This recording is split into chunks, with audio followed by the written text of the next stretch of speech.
जन्नत वो पाकीज़ा मकाम जहां सिर्फ इंसान ही नहीं बल्कि अल्लाह के चुने हुए कुछ जानवर भी दाखिल होंगे। नंबर 1, नबी करीम सल्लल्लाहु अलैहि वसल्लम की मुबारक ऊँटनी कस्वा, जिस पर आका सल्लल्लाहु अलैहि वसल्लम ने हिजरत फरमाई। उलमा के मुताबिक ये भी जन्नती होगी। नंबर 2, हज़रत सालेह अलैहिस्सलाम की ऊँटनी जो अल्लाह की निशानी थी और कुरान में इसका वाज़ेह ज़िक्र मौजूद है।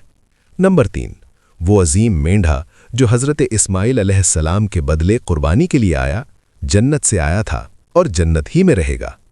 नंबर 4, हज़रत मूसा अलैहिस्सलाम की गाय जिसका जिक्र सूरतुल बकरा में है। कुछ उलमा के मुताबिक ये भी जन्नत में होगी। नंबर 5, हज़रत यूनुस अलैहिस्सलाम को निगलने वाली मछली जो अल्लाह के हुक्म से हिफाजत का जरिया बनी। नंबर 6, हज़रत उज़ैर अलैहिस्सलाम का गधा जिसे 100 साल बाद जिंदा किया गया, ये कुदरत इलाही की बड़ी निशानी है।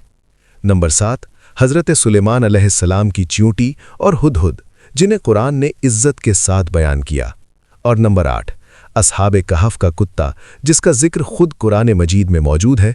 कई मुफस्सिरीन के मुताबिक ये भी जन्नत में होगा। नबी करीम सल्लल्लाहु अलैहि वसल्लम ने फरमाया, क़यामत के दिन जानवरों के दरमियान भी इंसाफ होगा।